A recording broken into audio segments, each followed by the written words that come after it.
Yeah, we're gonna be back with another video. I'm gonna get right into it, y'all. Those that live in LA, California, I'm so sorry, man. It's devastating as hell, man. Yeah, I don't really got a lot to say on that, man. I hope God got y'all. Y'all gonna figure it out. I don't know what y'all believe in, but y'all gonna figure it out, man. Y'all gonna figure it out. I don't know how, but it's just, oh, man.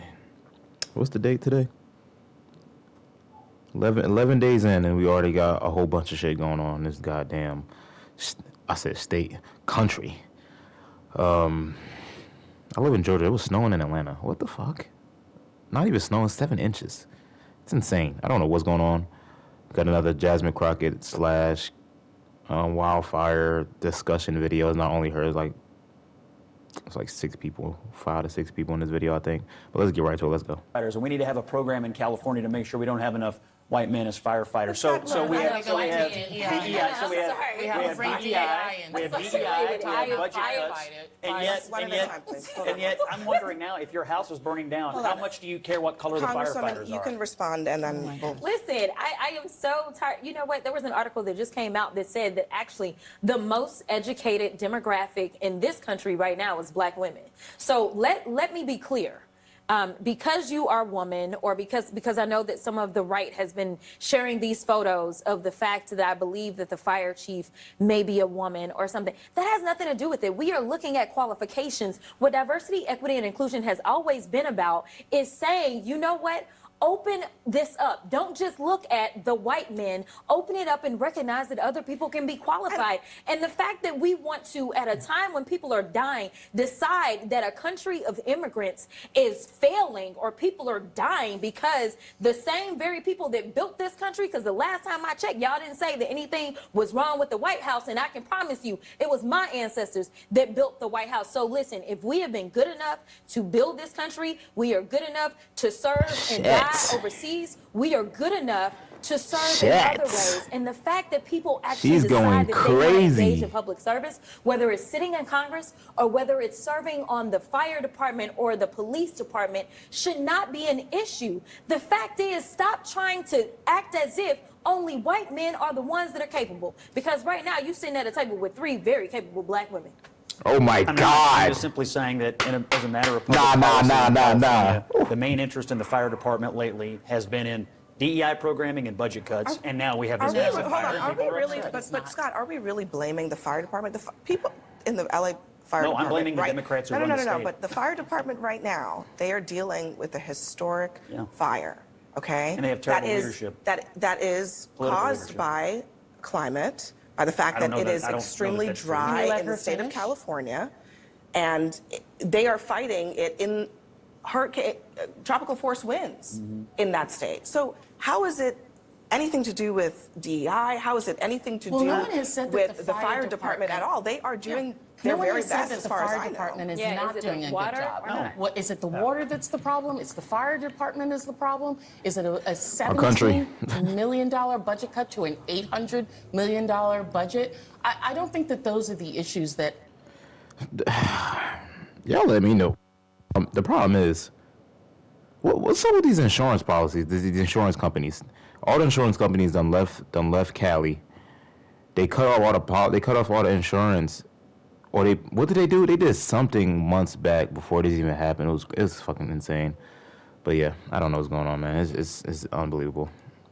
Have caused this horrendous fire, the wildfires that are in California at this time. Well, and to bring DEI into this so early, I mean, how long have we been talking and you already came in with the DEI? Oh my God, you didn't even give us. I mean, if I were you, I wouldn't want. If I were trying to defend California Democrats, I wouldn't want to hear me talk about it either. But the fact is, this has been mismanaged from a public policy perspective from top to bottom. I don't think this is about California Democrats, but I do think, to the Congresswoman's point, it's very telling that whenever you're talking about a woman, the fire chief being a woman or the mayor being a woman, it's always DEI.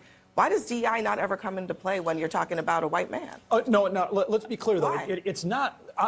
It's wonderful that the fire chief is a woman. I don't think if she is capable. I didn't bring that up. Yeah, if she is capable, I don't care what gender she is. I don't care who she loves. I don't care what pigment her skin is. If she's willing to go save somebody's life in somebody's house, good on her. The reason Scott brought up diversity is that just like your budget tells people what your priorities are, what you talk about in your bio, what you talk about on your website, what you emphasize in recruitment helps people understand what are your priorities in the organization. They are putting their lives on the line. And they're incredible. As we speak. And they're incredible. Okay? And they should welcome The political leaders aren't, the firefighters are. I'm talking about the firefighters, okay? The ones who are recruited, the black ones, the brown ones, the women, they are all there on the line. A kind of business note here, Congressman. President Trump has raised the issue of FEMA not having enough money, et cetera. This is your territory. Is the Congress going to fully fund what California needs in order to handle these fires, to recover from them if it's needed? Absolutely, we should. This, of course, is a town that constantly disappoints people, but shame on all of us if we don't acknowledge that these disasters hit every state, and this is a really big one. People need to expect that their state, local, and federal government are going to be there, and we need to be. I think that members always end up coming together when it comes to these disasters and doing the right thing by the people that are there. What really becomes the glue that puts it all together is the actual execution of the resources. And that's something that I think members of Congress need to do a much better job about, is making sure that the money gets on the ground to the people who need it the most in the manner and in the speed at which And just in December, we did together, Republicans and Democrats, refill much of that disaster fund. This is going to take a lot of money out of that. So we are in, it's January 8th. President Trump is going to be inaugurated in just a few days. About to say. The incoming president, I hate to say it, but he has a history of threatening to not fund fire relief, specifically to California. What did they do to Puerto Rico? I mean, we spent historic amounts of money on Puerto Rico. Let me just play what President Trump said. This was just in October about actually fires in California. We're going to take care of our farmers. We're going to take care of your water situation. And we'll force it down his throat. And we'll say, Gavin, if you don't do it, we're not giving you any of that fire money that we send you all the time for all the forest fires that you have. Yeah, the only thing that I would say is that I would feel more comfortable if we decided to send additional resources to FEMA now, before he is sworn into office. So my challenge, my charge to the newly elected Speaker of the House is, let's get a bill on the floor. Let's come together, just like we came together when it dealt with Georgia and North Carolina and Florida, and let's make sure that California has the resources without delay, and make sure that there is no planned politics, because if you trust what he says, he has already made it clear that he likes to pick and choose who it is that he wants to support. And while the Congress may come together, I don't know what he's going to do with the veto pen. So I think that we should get it done while we still have a President Joe Biden. Look, the Congress and the president, whether they do it now or 2 weeks from now, is going to obviously fund this and take care of this, and they need to. It's important. However, I do think this: policy changes should come along with this relief money here, with whatever it takes to rebuild and to fix. We have to look at the root causes, whatever forest management problems there are, whatever water problems there are, whatever issues happen in the local governance. Rebuilding here is a good thing, and everybody should support it, but we ought to, as taxpayers, expect necessary policy changes at the federal, state, and local level so that it doesn't happen again. Does that include climate change and addressing that? Clearly, we need to be good stewards of the environment. And America, I think, has a better track record on this front than most people give us credit for. The reality is, in the last few years, we've reduced our carbon footprint by more than the next 15 carbon-reducing countries combined. I would say this. Clearly, President Trump speaks from the stump in a very different way than I do.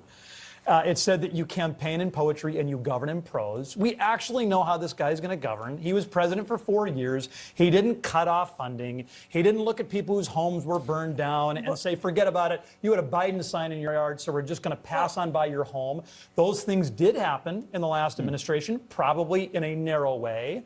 But I got to tell you, Donald Trump will be there to help out people in California. He was there 4 years ago. He'll be there now. I'm just going to read one quote we have several of them from his time in office, Probably but just will. one as it relates to this.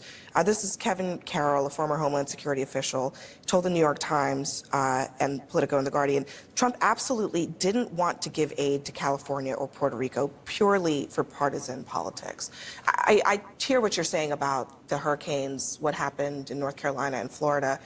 I do, though, think that there is a track record here of Trump, too, where his own aides, there are several others I didn't read, but his own aides say they had to convince him that there were votes there for him. Well, I Okay, think but- what there are no votes in Puerto Rico. I think what's going to be important is Which that is why we have. they didn't. But no, they say he but didn't what want did we to do? I mean, Well, let me people finish. make this Excuse me, allegation Scott, let me about Puerto finish. Rico, What I but think it's like, we what funded is going to be important is when the Senate is confirming those cabinet members. That's what I was speaking with them about what their policy ideas are and what they're going to do. Because when you're reading things like that, we recognize that it was the individuals who were there as experts, cabinet members, officials, who were able to convince the president to do certain things or convince him not to do other things. And we want to make sure that those great minds are still there for him to be able to provide that guidance and support so that when Congress does give bills, good people like Desi and others who are working on these things, to be able to put it in front of him to get him to sign it and to do the right thing. I think that that's really the big issue, is that he was surrounded by what I would consider to be actual experts, people that had actual resumes talking of diversity, equity, inclusion, and people just getting jobs and they're not qualified.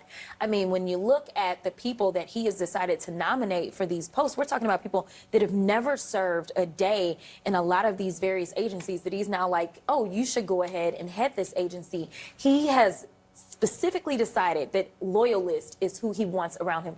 People that will not give him that honest kind of reflective moment and say, you know what? This isn't what we do. And that is my biggest concern about this. And listen, I wasn't here serving as a member of Congress, so I can't say what he did and didn't do from an up close and personal perspective when he was in office before. But what I can say is what he threatens to do, along with the judgment that we've seen thus far going into this second administration, his judgment is way worse. I mean, looking at just the cabinet picks, obviously, we still have other decisions that he's going to have to make, but I can tell you one thing for sure, is that California will not have to worry if we get this done before Trump is in office. And if we wait, then I don't know what's going to happen. Okay, I got to say two things. First off, when it comes to rhetoric, I get it. In private moments, Donald Trump complains about Gavin Newsom. I'm guilty of that, too. I don't think the guy's a good governor. I think he's lousy. But you can't show me one single emergency disaster declaration that he rejected because he thought a governor was a bozo. He delivered for Puerto Rico. He delivered for every place that was hit by disaster. And I got to say this about the capacity of the nominees. The next Secretary of Homeland Security is going to be Kristi Noem. That's my governor. And the idea that she's not qualified to get this done is totally without evidentiary basis. I have seen her, in moments of terrible tragedy, be there for people 24 hours a day, holding them as they cry, helping them gather their things after a tornado. Until he is back in the Oval Office, President-elect Trump hit Capitol Hill to strategize with Senate Republicans. Was Greenland or Panama on the menu? It's not clear, but certainly becoming a litmus test of sorts for conservatives about whether they'd support Trump's dream of acquiring both the Panama Canal and Greenland, even if it came to military force. I would consider it a privilege to be taken over by the United States of America. It's offering them a better opportunity under an American flag. I think we should do it. I think that the people of Panama, I think that the people of Greenland, I think that the people of Canada, for that matter, should be honored that President Trump wants to bring these territories in under the American fold. Congressman Johnson is set to introduce the Panama Canal bill tomorrow. Congressman, I know you know, we signed a treaty as a nation that gave Panama back their canal. Okay, I get that we built it. No quarrels there. But nothing in that treaty says that we can just take it back because we feel like it. Well, I'm not talking about taking anything back. We're talking about willing buyer and willing seller. Panama has cut a deal with China. China controls the ports at either end of the canal on both the Atlantic and the Pacific side. I think that should concern all of us. We know that 40% of all of American container loads go through the Panama Canal. We know that people on both sides of the aisle are concerned about a very real trade deficit we have. have. We know that what goes through that canal is overwhelmingly American energy and American agricultural products.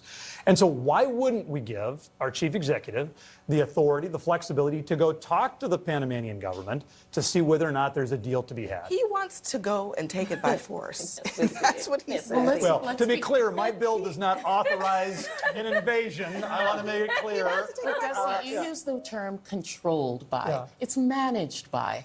And that's what the Panama government will tell you, that it's not, the two ends are not controlled by China, but China is managing it. And I'm a member of the Intelligence Committee. I have great concern about China and the amount of control that they have throughout the Caribbean basin, throughout Africa, in the Sahel, other places. I think that should be our focus rather than taking back a canal. But how do we, in our global competition with China and with Russia, make sure that we're putting the resources in place that places like Panama will look to us to be the ones to manage these kinds of things, and for us for the infrastructure rather than going to China. For cheap, shoddy infrastructure that's going to fall apart, that they're going to owe them a lot of money and then be indebted to China. I describe them almost as loan sharks, as we've been on CODELs across like the world, and we've sat down and we've talked to these governments and we've asked them questions about why is it, for instance, we have a supply shortage when it comes to nickel. So when we start talking about how expensive it is for these fully electric vehicles, which is a conversation we are constantly having, because we know the mandates from the EPA, everybody's been upset about it. And so when we're looking and trying to figure out why is the cost so high, well, we know that China is the one that is leading, but they control the vast majority. We've let them have a monopoly. But I'm saying, but they're taking the resources everywhere. They're taking resources. We never talk about it, but out of Africa, we have seen them, and they partnered up with good old Russia in Africa to do that as well. And so, you know, I think that it is about having a bigger conversation. And while I don't discount anything that you say, because we definitely don't want to ever put ourselves in a situation where we're shortchanged and we can't get goods in and out of any space that we need to. But at the same time, I think that it is short-sighted to say that we're going to focus in on this. I also think it's problematic to say that we're about to take stuff by force, and it's not just Panama. And then the final point is, if we don't start to really deal with the threats that we are facing globally because of China, we are going to have a problem. And I think that that's one of the things we failed to really fully communicate about when we started talking about TikTok and the issues with TikTok that we were experiencing. So I think there's like widespread agreement at the table that China is a major problem. Say that again. And I share it, and the only quibble I have with Dusty's bill is that it doesn't also include the purchase of Greenland, but we can talk about that on the floor. But my question to you all, will you support it? I mean, he's talking about giving the commander-in-chief the flexibility to have a conversation here about a willing purchase, willing seller, willing buyer. You get a vote. Would you help, Dusty? Before you answer that, does the president even need this bill? I mean, he can have a conversation. Yeah, if we're going to expend money, right? No, that's right. No, but money would still come bring from an us. agreement yeah, he's got to bring an agreement to Congress anyway. So Yeah, because in we the have same the power way, first. in the same way that it's okay to be pre-approved by your banker before you go look for a house, let's make sure that the Panamanians know that Donald Trump is serious and that we are going to have his back. I would say this, Cody, we should not be putting all our eggs in the Panama Canal basket. I just want to make it clear to all your viewers, it's not like this is the only thing I'm focused on with China. It's my bill, the Ocean Shipping Reform Act, we passed out last Congress, which pushed back on, frankly, the Chinese Communist Party screwing us at our own ports. My bill on LIDAR, my bill on American farmland, that has tried to take a comprehensive look at the Chinese Communist Party. But it's going to cost more than $1, okay? Well, if you want to really do this, and this is also the era of Doge, we're supposed to be I was cutting just about funding. to ask, is Doge going to be a part of this? Well, every single ship Does this have to be Doge approved? Every single ship that goes through there is paying, on average, $50,000 or $60,000 in transit fees. This is a revenue source. Listen, Dusty, I understand how trade works. I'm just saying, Doge is Trump's big thing, which I still don't understand how it's going to work. Hopefully, you can break it down to me one day. One of the other elements of this, the Gulf of Mexico. It is the Gulf of Mexico. Trump says he wants Gulf of America. The Gulf of Mexico, as it's been known for Gulf of hundreds America. of years at this point. By the way, Congresswoman Plaskett, the idea that we would then go ahead and let's acquire all these territories. Let's say we do this. As you understand, well, we don't the lack take care of a the vote, territories that right? we The lack have of a vote now. is an issue. You know, there's a great book that's called How to Hide an Empire. And it's about American imperialism through various mechanisms in which, you know, we have Pacific territories as well, Guam, Northern Marianas, American Samoa, Puerto Rico, and the Virgin Islands. These are places that are territories. We have had territories before, but there's always been a path towards statehood, a path towards full inclusion. It has only been since Puerto Rico and these other areas have become, I mean, Puerto Rico has been waiting to become a state for over 120 years. The Virgin Islands, over 100 years. Other places, less than 50 before they become a state. That's really the issue. It's a process issue that many of us are concerned about that are part of the territories, is that there has not been an agreed upon process by which then we can become. And people are like, oh, then they'll all be Democrats. Listen, the Virgin Islands has had Republican governors in the last 20 years, and Puerto Rico just inaugurated a Republican governor. So you can't, in Congress right now, 3 are Republican and 3 are Democrats. Yep. It's not like you're going to end up with a monolithic people just because they're brown. And also, I mean, if you are going to, Scott, I'm looking at you because you keep insisting you want to buy Greenland. Yes. But are you going to give them a vote? Is Greenland going to become a state? Are you going to enfranchise the people that you then do we need a state with, you know, a population of 56,000? No. I don't know. I don't know. I don't know. South Carolina, from a very small state. No, but let's be clear. I've got 30% more citizens in my district than the average member of the House does. South Dakota is a very populated congressional district. Well, how about Greenland will not be that big. Yeah, look, well, let's go back to that, though. But when South Dakota became a state, what was the population of it at that time? When Wyoming became a state, what is it? Puerto Rico has over 3 million people, and it's not a state. That's more than many which is states. why I'm not proposing statehood. Of course you're not, because it's very easy to want to acquire territory without enfranchising the people. But you guys are getting bogged down in like the bureaucracy of this, the bureaucracy of it, and I'm getting bogged down in the rare earth minerals and the strategic imperative to stand up. Just strip it of its resources without giving the people who live there full inclusion into the place that they're going to be. I fully imagine that if we buy Greenland, the people of Greenland that live there would be fully participatory in that. They might like it. They'll probably be compensated for it. And I think it'd be a much better deal than they got right now. No, anyway, we're sitting in D.C. right now. I just want to point out, if we're about to start talking about population, if that is the measure of who should have a state, I do want to point out that D.C. has more people and does not have statehood than some of our actual states. So let me be clear. That is not the measure of whether or not